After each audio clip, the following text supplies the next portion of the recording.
नाशिकच्या पंचवटीत jogging track असलेल्या Shrikrishna garden समोर साकारलाय 7 मजली देवीदास हाईट प्रकल्प। मग येताय ना आजच आपला फ्लॅट बुक करायला देवीदास हाईट्स मध्ये। आमचा मोबाईल क्रमांक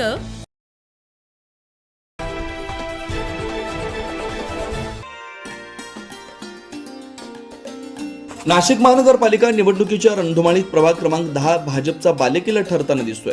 भाजपचे चारही उमेदवार समाधान देवरे, माधुरी बोलकर, कलावती सांगळे आणि विश्वास नागरे यांना नागरिकांचा वाढता आणि ठाम पाठिंबा मिळतोय। विकास फक्त भाजपच करू शकते अशी स्पष्ट भावना प्रभाग क्रमांक 10 मधील नागरिकांकडून व्यक्त केली जाते। तसेच काँग्रेसने तब्बल 25 वर्षात कोणतेही ठोस विकास काम केलेले नाही असा थेट आरोपी नागरिकांकडून केला जातोय। हा प्रभाग कुठला आहे?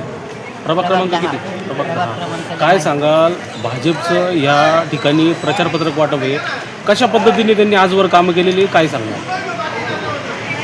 आजवर आत्तापर्यंत काँग्रेसच्या राज्यामध्ये तर काहीच सुधारणा झालेल्या नाही आहे। म्हणजे त्यांनी 25 वर्षामध्ये आम्हाला म्हणजे काही विशेष काही वाटलंच नाही, फक्त त्यांचा उहापोह जास्त असायचा।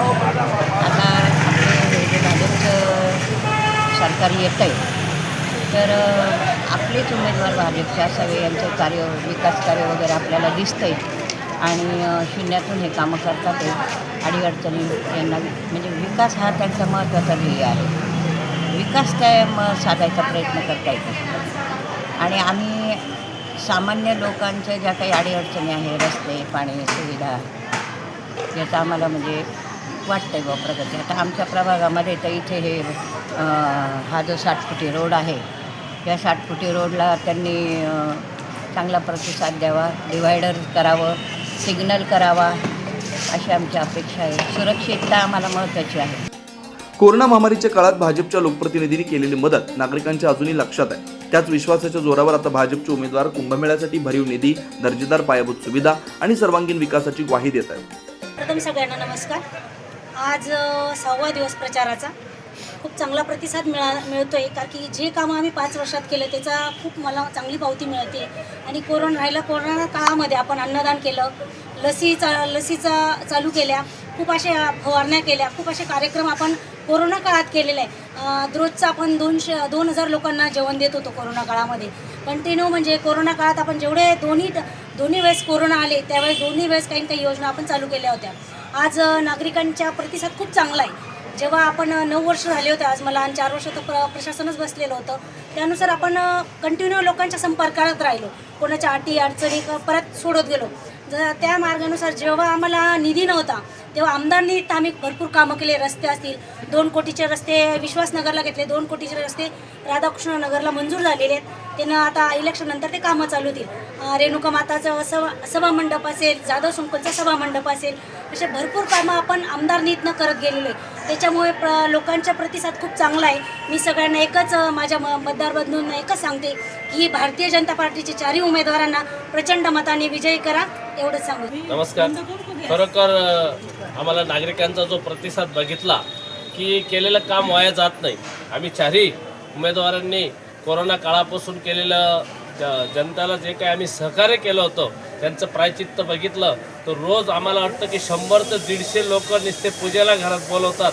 आम्ही शेवटच्या कोपऱ्यापर्यंत अजून पत्र घेऊन जाऊ शकत नाही, कारण नागरिक प्रत्येक घराजवळ गेलं की नागरिक म्हणता, भाऊ एवढे तुमचे उपकार झालेले आहेत उमेदवारांचे की कोरोना काळामध्ये जेव्हा आपला प्रसंग ह्या नागरिकांमध्ये आला होता तेव्हा इमर्जन्सी ॲम्ब्युलन्स घेणं असेल किंवा जे काही रोगप्रतिकार औषध फवारणी असेल, ऑक्सिजन सिलेंडर असेल, ज्या काही अँटीजेन टेस्ट असतील, अशा असंख्य प्रकारचे काम आम्ही ह्या ठिकाणी ह्या प्रभागामध्ये केलं होतं।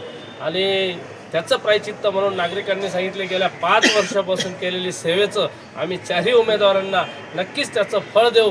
तुम्ही आता फिरले नाही तरीसुद्धा तुमची उमेदवारी आणि तुमचा विजय निश्चित झाला आहे। ते ऐकून खरोखर मी जनतेचा ऋणी राहील की जर का समाजसेवक जर का ह्या ठिकाणी भरघोस मतांनी निवडून आलो आम्ही 4ही उमेदवार, तर जनता समजेल की समाजसेवा केल्याने नक्कीच न्याय मिळतो, एवढं जनतेला सांगतो। कारण आमच्यासारखे समाजसेवक जर घडवायचे असतील अजून, त्याच्यासाठी समाजसेवा करणाऱ्याला नक्कीच न्याय द्यावा, एवढं सगळ्या माझ्या भगिनी व जनतेला मी पायाला हात लावून सांगतो की आलेली संधीचं सोनं करा।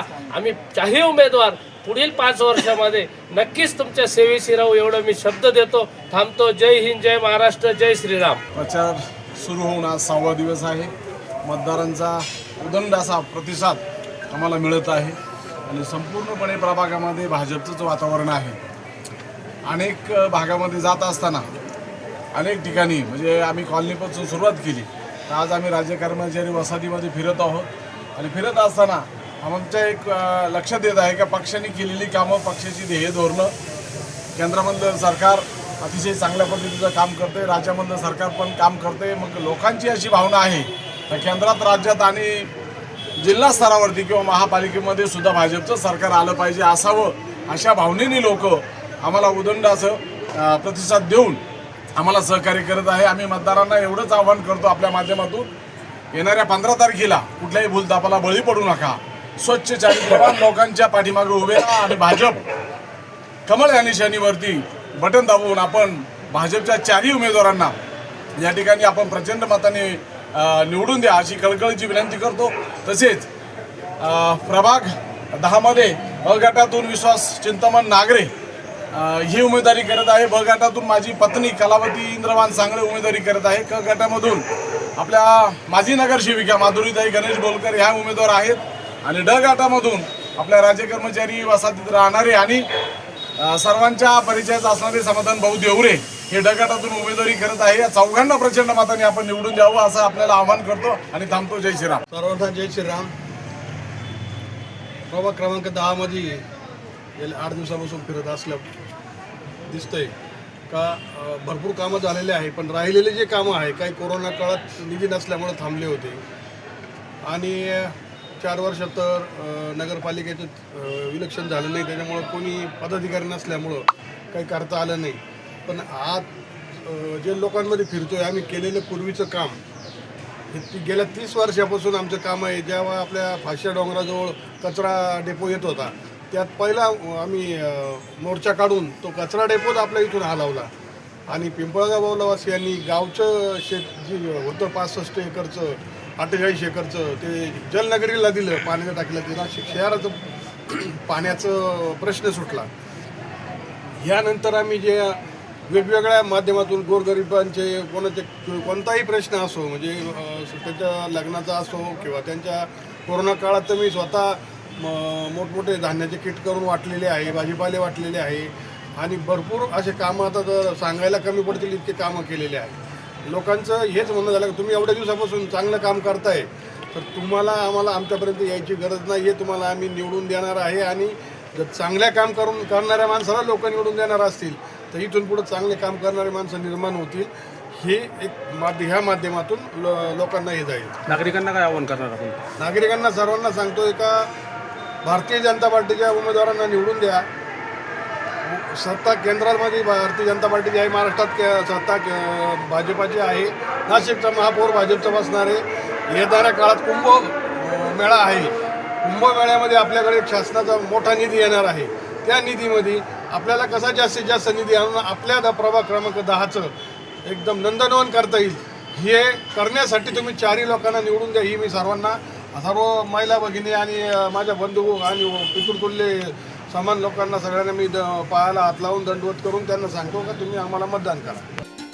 काम करणाऱ्यालाच संधी या भूमिकेतून प्रभाग क्रमांक 10 मधील मतदारांनी 4ही भाजप उमेदवारांना भरघोस मताने निवडून देण्याचा निर्धार व्यक्त केला आहे. त्यामुळे प्रभाग 10 मध्ये भाजपचा विजय निश्चित मानला जातोय. 9 न्यूज महाराष्ट्र ब्युरो, नाशिक.